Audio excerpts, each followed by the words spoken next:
ಕಾಂಗ್ರೆಸ್ ಬಂದ ಮೇಲೆ ಕಾನೂನು ಸುವ್ಯವಸ್ಥೆ ಕುಸಿದಿದೆ ಅಂತ ಪಿ ರಾಜೀವ್ ಅವರು ಆರೋಪಿಸಿದ್ದಾರೆ. ರಾಜ್ಯ ಬಿಜೆಪಿ ಪ್ರಧಾನ ಕಾರ್ಯದರ್ಶಿ ಪಿ ರಾಜೀವ್ ಅವರು ಸರ್ಕಾರದ ವಿರುದ್ಧ ವಾಗ್ದಾಳಿಯನ್ನ ನಡೆಸಿದ್ದಾರೆ.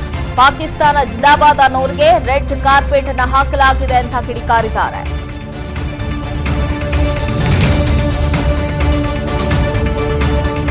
ಪಾಕಿಸ್ತಾನದ ಪರವಾಗಿ ಘೋಷಣೆ ಕೂಗೋರಿಗೆ ವಿಧಾನಸೌಧದಲ್ಲಿ ರೆಡ್ ಕಾರ್ಪೆಟ್ ಅನ್ನು ಹಾಕಿ ಸ್ವಾಗತಿಸಲಾಗಿದೆ ಅಂತ ಆರೋಪಿಸಿದ್ದಾರೆ ಪಿ ರಾಜೀವ್ ಅವರು.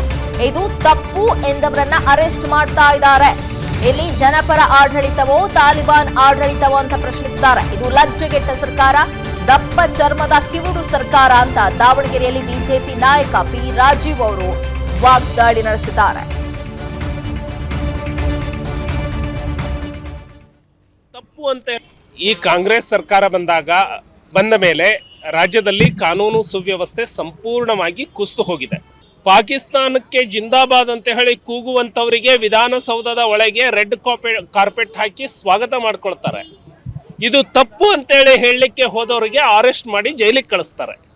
ಕರ್ನಾಟಕದಲ್ಲಿ ಇದು ಜನಪರ ಆಡಳಿತನೋ ಅಥವಾ ತಾಲಿಬಾನ್ ಆಡಳಿತನೋ ಅಂತ ಹೇಳಿ ಜನ ಗೊಂದಲಕ್ಕೆ ಸಂಶಯದಿಂದ ಈ ಸರ್ಕಾರವನ್ನ ನೋಡ್ತಾ ಇದ್ದಾರೆ. ಅಂಗೈ ಹುಣ್ಣಿಗೆ ಕನ್ನಡಿ ಬೇಕಾ ಅಂತ ಹೇಳಿ ಗಾದೆ ಇದೆ. ಇವರ ಕಿವಿಗೆ ಬಂದು ಅಪ್ಪಳಿಸ್ತಾ ಇದೆ ಅವರ ಘೋಷಣೆಗಳು.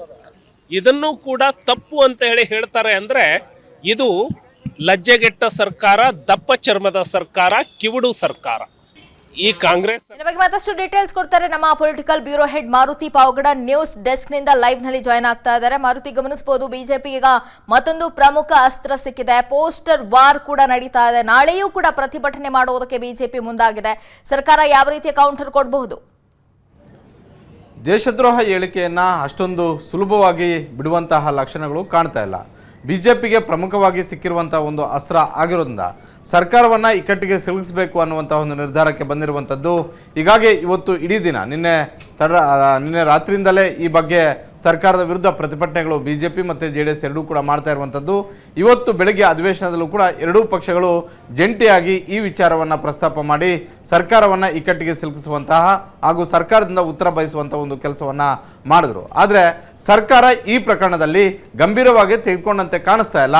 ಯಾಕಂತ ಹೇಳಿದ್ರೆ FSIL ರಿಪೋರ್ಟ್ ಬರೋವರೆಗೂ ಕೂಡ ನಾವು ಯಾವುದೇ ಆರೋಪಿಯನ್ನು ಬಂಧನ ಮಾಡೋದಕ್ಕೆ ಆಗೋದಿಲ್ಲ ಅನ್ನುವಂಥದ್ದನ್ನು ಸ್ವತಃ ಗೃಹ ಸಚಿವರಾದಂತಹ ಡಾಕ್ಟರ್ G. ಪರಮೇಶ್ವರ್ ಅವರು ಹೇಳಿರೋದ್ರಿಂದ ಈ ಹೇಳಿಕೆಗೆ, ಈ ಉತ್ತರಕ್ಕೆ ಸಮಾಧಾನ ಆಗದೇ ಇರುವಂತಹ ಬಿಜೆಪಿಯ ಶಾಸಕರು ನಾಳೆನೂ ಕೂಡ ವಿಧಾನಸಭೆ ಮತ್ತು ವಿಧಾನ ಪರಿಷತ್ ಎರಡೂ ಕಡೆನೂ ಕೂಡ ಪ್ರತಿಭಟನೆ ಮಾಡೋದಕ್ಕೆ ಮುಂದುವರಿಸಿರುವಂಥದ್ದು. ನಾಳೆ ಮುಖ್ಯಮಂತ್ರಿ ಸಿದ್ದರಾಮಯ್ಯ ಅವರು ಬಜೆಟ್ ಮೇಲಿನ ಚರ್ಚೆಗೆ ಉತ್ತರವನ್ನು ಕೊಡಬೇಕಾಗಿದೆ. ಬೆಳಗ್ಗೆ 9 ಗಂಟೆಗೆ ಆರಂಭ ಆಗುವಂತಹ ವಿಧಾನಸಭಾ ಕಲಾಪದಲ್ಲಿ ಮೊದಲನೇದಾಗಿ ಬಿಜೆಪಿ ಶಾಸಕರು ಬಂದ ತಕ್ಷಣ ಧರಣಿ ಮುಂದುವರಿಸೋದಕ್ಕೆ ನಿರ್ಧಾರ ಮಾಡಿದ್ದಾರೆ. ತದಬಳಿಕ ವಿಧಾನಸೌಧದಿಂದ ನೇರವಾಗಿ ರಾಜಭವನದವರೆಗೂ ನಡಿಗೆಯಲ್ಲಿ ಹೋಗಿ ಎಲ್ಲ ಶಾಸಕರು ಹಾಗೂ ಪರಿಷತ್ ಸದಸ್ಯರು ನೇರವಾಗಿ ಹೋಗಿ ರಾಜ್ಯಪಾಲರಿಗೆ ದೂರನ್ನು ಕೊಡಬೇಕು ಅನ್ನುವಂಥದ್ದು. ದೇಶದ್ರೋಹ ಹೇಳಿಕೆಯನ್ನು ಕೊಟ್ಟರೂ ಕೂಡ ಒಂದು ಸಮುದಾಯವನ್ನು ಓಲೈಕೆಗೆ ಸರ್ಕಾರ ಮುಂದಾಗ್ತಿದೆ ಅನ್ನುವಂಥ ಒಂದು ವಿಚಾರವನ್ನು ಇಟ್ಕೊಂಡು ಸರ್ಕಾರಕ್ಕೆ ಸೂಚನೆಯನ್ನು ಕೊಡಬೇಕು. ಯಾರು ಈ ತಪ್ಪನ್ನು ಮಾಡಿದಾರೋ ಅವರನ್ನು ಕೂಡಲೇ ಬಂಧನ ಮಾಡಿ ಅನ್ನುವಂತಹ ಒಂದು ಸೂಚನೆಗಳನ್ನು ಸರ್ಕಾರಕ್ಕೆ ಕೊಡಬೇಕು ಅನ್ನುವಂಥ ಒಂದು ರೀತಿಯಲ್ಲಿ ರಾಜ್ಯಪಾಲರಿಗೆ ದೂರನ್ನು ಕೊಡೋದಕ್ಕೆ ಮುಂದಾಗಿರುವಂಥದ್ದು. ಇದನ್ನು ಮತ್ತೊಂದು ಭಾಗ ಅಂತೇಳಿದ್ರೆ ಕಾಂಗ್ರೆಸ್ ಮತ್ತು ಬಿಜೆಪಿ ಶಾಸಕರ ನಡುವೆ ವಿಧಾನಸಭೆ ಮತ್ತು ವಿಧಾನ ಪರಿಷತ್ ಒಳಗಡೆ ಯಾವ ರೀತಿಯಾಗಿ ಮಾತಿನ ಮಲ್ಲಯುದ್ಧ ನಡೀತಾ ಇದೋ ಅದೇ ರೀತಿಯಾಗಿ ಹೊರಗಡೆ ಸೋಷಿಯಲ್ ಮೀಡಿಯಾದಲ್ಲೂ ಕೂಡ ಅಂಥದ್ದೇ ಒಂದು ಸೋಷಿಯಲ್ ವಾರ್ ಶುರುವಾಗಿದೆ. ಒಂದು ಕಡೆ ಕಾಂಗ್ರೆಸ್ನ ಹಸ್ತದ ಗುರುತನ್ನು ಹಾಕಿ ಪಾಕಿಸ್ತಾನಿಗಳು ಅನ್ನುವಂಥ ಒಂದು ರೀತಿಯಲ್ಲಿ ಬಿಂಬಿಸಿರುವಂತಹ ಬಿಜೆಪಿಗೆ ಒಂದು ವೇಳೆ ಈ ಪೋಸ್ಟನ್ನು ಡಿಲೀಟ್ ಮಾಡದೇ ಇದ್ದರೆ ನಿಮ್ಮ ವಿರುದ್ಧ ಕಾನೂನು ಹೋರಾಟವನ್ನು ಮಾಡ್ತೀವಿ ಅನ್ನುವಂಥದ್ದು.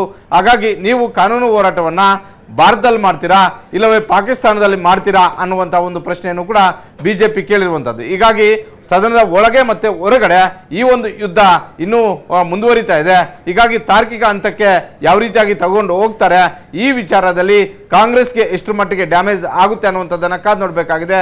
ನಿನ್ನೆಯಿಂದಲೂ ಕೂಡ ಸರ್ಕಾರ ತೆಗೆದುಕೊಂಡಿರುವಂಥ ಒಂದು ಕ್ರಮವನ್ನು ನೋಡಿದ್ರೆ ದಿನದ ದಿನಕ್ಕೆ ಈ ವಿಚಾರದಲ್ಲಿ ಡ್ಯಾಮೇಜ್ ಕಾಂಗ್ರೆಸ್ಗೆ ಹೆಚ್ಚಾಗುತ್ತಲೇ ಹೋಗ್ತಾ ಇದೆ.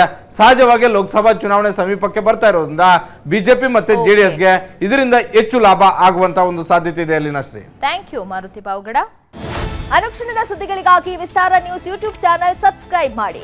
ಹೊಸ ಸುದ್ದಿಗಳ ನೋಟಿಫಿಕೇಶನ್ಗಾಗಿ ಬೆಲ್ ಐಕಾನ್ ಕ್ಲಿಕ್ ಮಾಡಿ.